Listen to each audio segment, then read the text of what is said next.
السلام عليكم ورحمة الله وبركاته. ازيكم حبايب قلبي، عاملين ايه؟ معكم ايمان طه من قناة اطبخها بسهولة. النهاردة هعمل معاكم الترسة بالعجوة بطريقة سهلة جدا. تقدري تعمليها في اسرع وقت ممكن. ياخدوها معاكي الاولاد تاخدها معاها المدارس، سهلة جدا وفي نفس الوقت القيمة الغذائية بتاعتها عالية. ما تنسوش تصلوا على رسول الله عليه افضل الصلاة واتم السلام. بسم الله الرحمن الرحيم. معانا 3 كوبايات ونص من الدقيق متعدد الاستخدام او للمخبوزات. هنحط عليهم 3 معالق كبار من اللبن البودر، عليهم معلقة كبيرة من الخميرة. لو احنا في الشتاء تحطي معلقة ونص، لو احنا في الصيف هي معلقة واحدة بس، وبيضة، وكوباية من المية الدافية، ومعلقة كبيرة من السمنة، وربع كوباية من الزيت. هنحط على المية 3 معالق كبار من السكر وندوبهم. دي مية دافية. الدقيق اهم حاجة ننخله حلو جدا 2 أو 3 علشان يطلع هش معانا.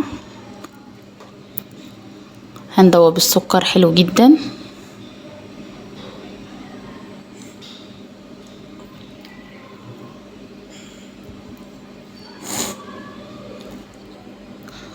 هنا هنحط 3 معالق كبار من اللبن البودرة،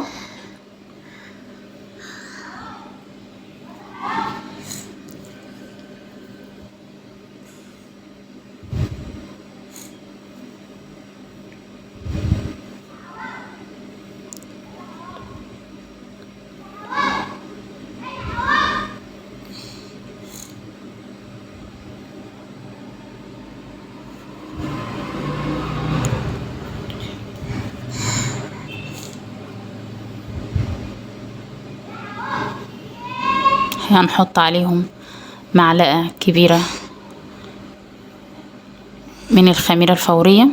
لو انت عايزة، لو مش واثقة في الخميرة ممكن تعملها اختبار، هتحطيها على المية الدافية وتسيبيها لحد ما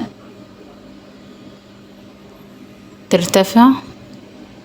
لو انت عايزة، لو انت واثقة في نوع الخميرة اللي بتجيبيها عادي ممكن تحطيها على الدقيق مباشرة. وبحط ربع معلقة صغيرة من الملح. بقلب كل المكونات دي مع بعضيها. المج اللي هنعاير بيه الدقيق هما 3 كوبايات ونص من الدقيق، هنعاير بيه المية عبارة عن كوباية من المية الدافية.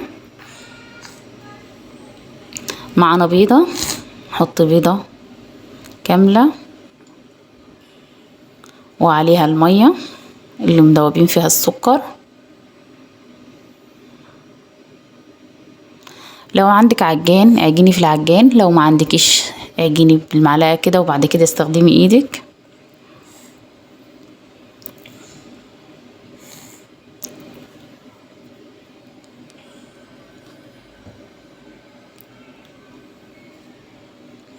انا هنا بخلط المكونات كلها مع بعضيها. انا هنا بعد ما عجنتها زي ما انتوا شايفين هي بتبقى طرية شوية، هنلمها بالزيت، نفضل نعجن فيها، منزود لهاش ولا دقيق ولا مية ولا اي حاجة تاني. هنفضل بس ايه نعجن فيها لحد ما تنعم معانا وتلم.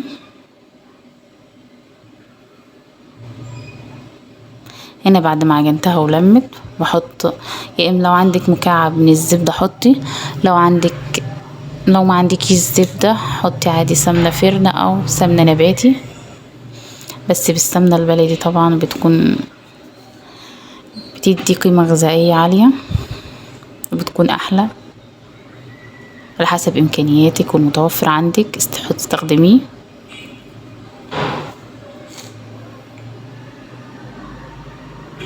هنا هنغطيها بستريتش علشان وشها ما ينشفش ونحطها في مكان دافي.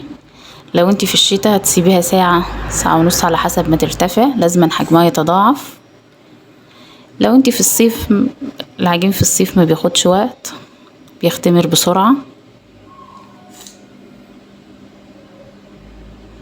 انا هنا هحطها تختمر. هنا بعد ما اختمرت معانا والحجم بتاعها اتضاعف هنبدأ نحوشها ونفك الخمر منها.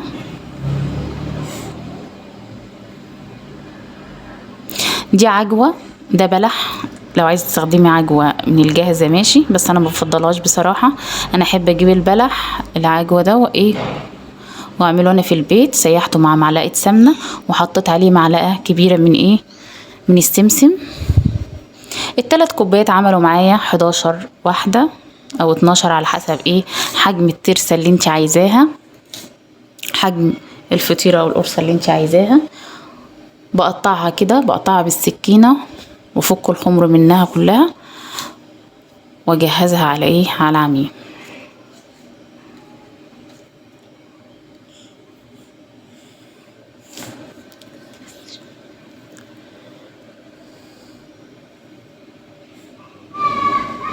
هنا بعد ما قطعت الكمية كلها طلعوا معايا 11 او 12 حاجة زي كده. دي العجوة انا مقطعها على حسب ايه حجم الترسة. لو عايزة تخفي كمية العجوة عن كده خفي على حسب ما انت حابة العجوة فيها قد ايه. بنفرد بقى بالنشابة، بنفردها بشكل طولي كده زي ما انتوا شايفين، بشكل مستطيل كده.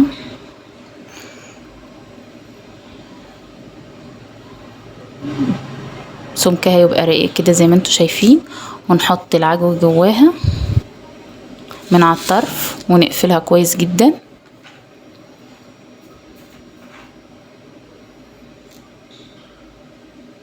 ونبدأ نبرمها.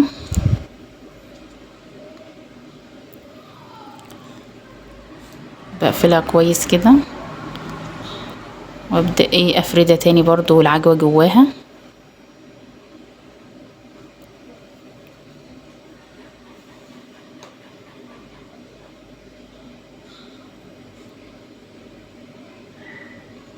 نبدأ ندخل الطرف الاولاني جوه التاني كده،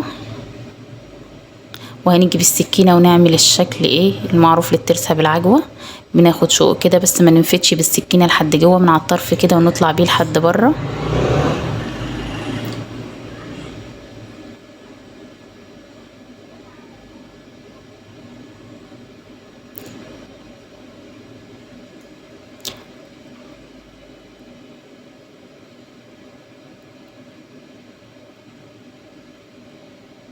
زي ما انتوا شايفين كده.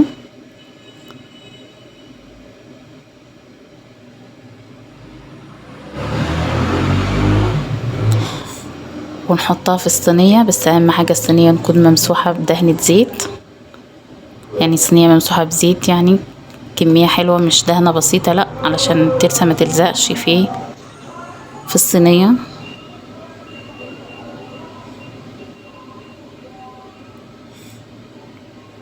ده انا خلصت معاكم الكمية كلها. بسيبها ترتاح ربع ساعة. بعد ما اخلص الكمية كلها بسيبها ترتاح ربع ساعة. كل ما ترتاح معانا اكتر كل ما العجين يبقى كل ما تبقى هشة معاكي وطرية، طعمها يكون حلو جدا. انا هنا بعد ما ارتاحت معايا ربع ساعة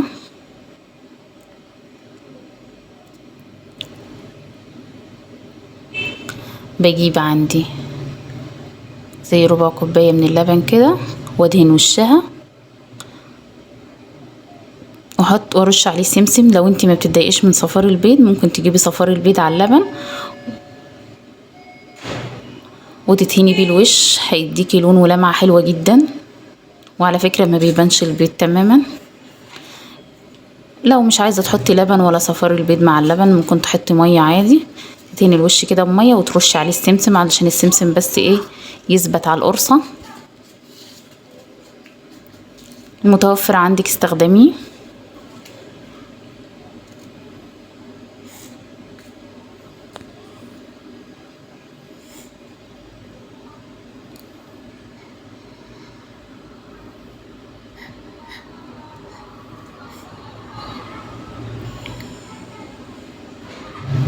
ابدأ ارش السمسم. ده سمسم مش متحمص. دي بعد ما دخلتها بندخلها الفرن على درجة حرارة، بنحطها على درجة حرارة 200، بنسخن قبلها ب10 دقايق، تستوي من تحت، نطفي الشوايه، بتستوي من تحت وبعد كده نولع لها من فوق. بتاخد حوالي 10 دقايق في الفرن،